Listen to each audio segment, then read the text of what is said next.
श्री स्वामी समर्थ। नमस्कार प्रेमळ भक्तांनो, जीवनात तोच माणूस मोठा होत असतो ज्याला कुटुंबाची साथ असते, ज्याच्या डोक्यावर नेहमी देवाचा हात असतो, ज्याला कितीही मोठा संकट आला तरी भीती वाटत नाही। असा मनुष्य कधीच प्रगती करताना थांबत नाही। त्याच्यासमोर कितीही मोठे आव्हाने आली, त्याच्यासमोर कितीही वाईट शक्तीचा प्रभाव असला तरी तो थांबत नाही, कारण त्याला माहीत आहे आपलं कुटुंब आणि आपले परमेश्वर नेहमी आपल्या सोबत आहे। त्यामुळे आपल्याला कसलीही काही नुकसान होणार नाही, उलट झालं तर आपल्याला त्याचा फायदा होणार आहे। म्हणून तू निश्चितपणे आपलं काम करत राहा। ज्याला आपल्या परमेश्वरावर आणि कुटुंबावर विश्वास आहे त्या व्यक्तीला कधीच मागे खेचण्याचा कुणी प्रयत्न देखील करत नाही। म्हणून बाळांनो, ज्यावेळेस कुटुंब तुमच्यासोबत असेल तेव्हा तुम्हाला दुसऱ्या कोणाचीच गरज भासणार नाही। जेव्हा परमेश्वर तुमच्यासोबत असतील तेव्हा तुम्हाला कोणासमोर हात पसरण्याची गरज येणार नाही। लक्षात ठेवा, कुटुंबाची साथ आणि देवाचा आशीर्वाद हे तुम्हाला आयुष्यात खूप महत्त्वाचं आहे। आजचा हा सुंदर व्हिडिओ तुमच्यासाठी आहे, म्हणून हा सुंदर व्हिडिओ शेवटपर्यंत बघितल्याशिवाय कुठेही जाऊ नका। बाळांनो, ज्ञान खूप महत्त्वाचं आहे। ज्ञानच माणसाला मोठे बनवत असतं। जीवनात काही गोष्ट अशा असतात ज्याची आपल्याला कधी कधी गरज भासते, परंतु त्यावेळेस ती गोष्ट मिळत नसते। म्हणून जीवनात कधी कोणाची गरज येईल ते सांगता येत नाही। त्यामुळे कोणाशी वैर ठेवू नका। ज्यांनी तुम्हाला फसवलं, ज्यांनी वाईट काळात तुमची साथ सोडली, त्याच्यापासून लांब नक्की राहा, परंतु त्याच्याशी वैर ठेवू नका। वैर माणसाला खूप दृष्ट माणूस बनवत असते। आपल्या दृष्ट बनायचं नाही तर आपल्याला प्रेमळ बनायचं आहे। आपल्या भगवंताच्या चरणाशी आपलं स्थान निर्माण करायचे आहे। त्याच्यासोबत आपल्याला आपलं जीवन जगायचे आहे। म्हणून हे सुंदर जीवन खूप वाईट बनवू नका। सुंदर जीवनाला आणखी सुंदर बनवा। स्वामी तुमच्या सोबत आहे। विश्वास असल्यास कमेंट बॉक्समध्ये स्वामी माऊली टाईप करा आणि आजचा हा महत्त्वाचा व्हिडिओ शेवटपर्यंत बघा। कधी कधी तुम्हाला असं वाटत असेल की स्वामी तुमच्याशी स्वतः बोलत आहे, स्वामी तुमच्या डोक्यावर आशीर्वाद ठेवून आहे, तर हे खरंच आहे। बाळांनो, ज्यावेळेस कोणीच दिसत नाही त्यावेळेस फक्त स्वामी दिसतात। ज्यावेळेस सर्व साथ सोडून जातात त्यावेळेस फक्त स्वामी साथ देतात। म्हणून बाळांनो, जीवनात कोणावर प्रेम करायचं, कोणावर विश्वास ठेवायचा आहे माहीत नसेल तर स्वामीवर विश्वास ठेवा, स्वामीवर प्रेम करा। तुम्हाला कधीच निराशा भेटणार नाही। ज्यावेळेस आपल्याला जवळची साथ आपल्याला मिळते त्यावेळेस आपल्या कुटुंबाचा प्रोत्साहन आपल्याला मिळत असतं। ज्यावेळेस 50% काम तिथंच पूर्ण होत असतं। म्हणून कुटुंबावर प्रेम करा। तुमचं कुटुंब सुखी असेल, तुमच्या घरातून हसण्या खेळण्याचा आवाज येत असेल तर तुम्ही जगातील सर्वात श्रीमंत व्यक्ती आहात। परंतु तुमच्या कुटुंबात मतभेद असतील, तुमच्या कुटुंबात चिडचिड असेल, कोणाचा हसण्याचा आवाज येत नसेल, सर्व एकमेकाशी बोलणं टाळत असतील तर तुम्ही सर्वात गरीब माणूस आहात। म्हणून पैशाला महत्त्व देऊ नका। घरात किती सुख आहे, घरात किती समृद्धी आहे, घरात किती आनंद आहे यावर तुमची खरी श्रीमंती कळत असते। म्हणून फक्त पैशामागे पळू नका। प्रेम द्यायचं विचार करा, सर्वांना सुखी ठेवण्याचा विचार करा। कुटुंब सुखी असेल तर आपण सुखी आहोत, कुटुंब दुःखी असेल तर आपण दुःखी आहोत।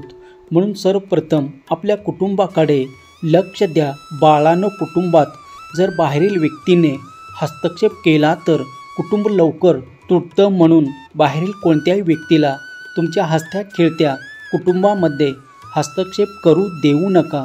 तुमचे मतभेद असतील ते सर्व मिटवून टाका। कुटुंबातील सर्वांना एकत्र आणा, एकमताने कुठलाही निर्णय घ्या।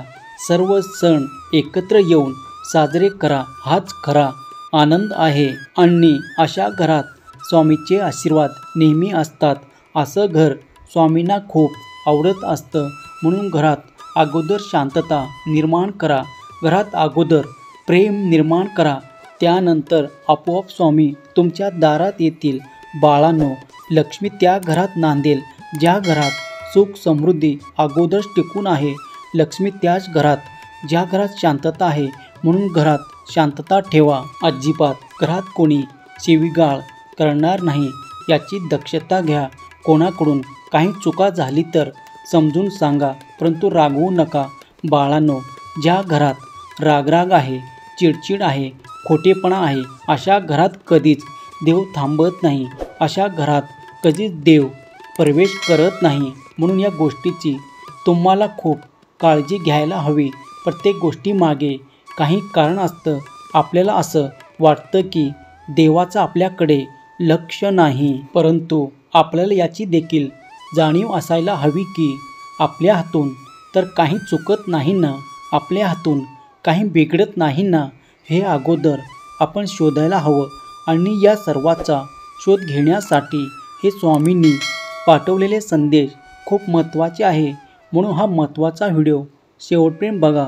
फक्त मुलगा होणे म्हणजे घरात सुख समृद्धी देणे असं नाही, तर मुलगी ही मुलापेक्षा कमी नाही. म्हणून आपल्या मुलीला कधीच अंतर देऊ नका. मुलगी तुमच्या कुटुंबातील लक्ष्मी आहे.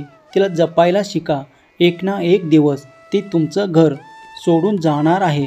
म्हणून मुलीला जपा. मुलीवर चांगले संस्कार करा. मुलावर चांगले संस्कार करा. पुढे जाऊन तेच तुमच्या थाटामाटात गाजावाजात तुमचा उद्धार करणार आहेत. म्हणून त्यांना योग्य वळण लावा. जर त्यांनी तुमचं नाक कापलं तर तुम्हाला समाजामध्ये काहीच उरत नाही. मान सन्मानही सर्व निघून जातो. म्हणून कोणाला जपायचं असेल तर आपल्या मुलांना जपा. त्याच्यावर संस्कार करा, कारण ते तुमचं भविष्य आहेत आणि आपलं भविष्य आपल्या हातामध्ये आहे. आज आहे, आत्ता आहे. काही चुका झाल्या असतील तर सर्व चुका सुधारण्याची वेळ अजूनही गेली नाही. बाळांनो, भविष्यात काय होणार आहे याचा विचार करण्यापेक्षा आत्ता आपण काय करत आहोत याचा विचार करा. मागे काय घडून गेलं किंवा भविष्यात काय होणार आहे या विचारात मग्न राहू नका. तुम्हाला देवावर विश्वास ठेवावाच लागेल, कारण तुमचा सर्व काही करता धरता देवच आहे. देव आपल्याशी कसा वागतो हे बघण्यापेक्षा आपण कसा वागतो हे बघा. देव सर्व काही करणार आहे. तुम्ही त्याची चिंता करू नका. तुम्ही फक्त तुमचं कर्म योग्य पद्धतीने पार पाडत आहात का हे बघा. आपल्या हातून काही चुका तर नाही ना, हे शोधा. कधीच कुणाला वाईट बोलू नका, कारण तुमच्या वाईट बोलण्याने तुमची नाती तुटतात. म्हणून वाईट बोलू नका. आपल्या शब्दामध्ये विष खूप आहे आणि हे विष आपल्या सर्व नातेवाईकांना तोडत असतो. म्हणून बोलण्यावरती थोडंसं कंट्रोल ठेवा. बोलण्याने माणसाच्या मनामध्ये चुकीचे विचार निर्माण होतात. म्हणून बोलणं टाळा. बोलायचं तर प्रेमाने बोला. बोलायचं तर हसून खेळून बोला. बोलायचं तर सर्वांना आपलं समजून बोला. कधीच कोणाला वाकड्यातून बोलू नका. कधीच कोणाला त्रास होईल असं बोलू नका. बाळांनो, सर्व काही शक्य आहे. फक्त तुम्हाला प्रत्येक गोष्ट माहीत पाहिजे. जर प्रत्येक गोष्ट ज्या दिवशी तुम्हाला माहीत होईल त्या दिवशी तुम्हाला देवाकडे मागायला काही उरणार नाही. तुमच्याकडे एवढे सारे येईल की तुम्हाला जे मोजता देखील येणार नाही. म्हणून प्रत्येकाचे दिवस बदलतात. तुमचेही दिवस बदलणार आहे. तुम्ही जीवनात सक्सेसफुल होणार आहात. म्हणून विश्वास ठेवा. विश्वासावर ही दुनिया चालते. विश्वासावर आपण चालतो. विश्वासावर भगवंत आहेत. म्हणून विश्वास ठेवण्यात खूप महत्त्वाचा आहे. आजचा हा सुंदर व्हिडिओ तुमच्यासाठी खूप महत्त्वाचा होता. हा सुंदर व्हिडिओ तुम्हाला आवडला असेल तर व्हिडिओला लगेच लाईक करा आणि असे सुंदर व्हिडिओ दररोज बघण्यासाठी आपलं हे भक्तिमय चॅनल सबस्क्राईब करून ठेवा. श्री स्वामी समर्थ. जय जय स्वामी समर्थ. धन्यवाद.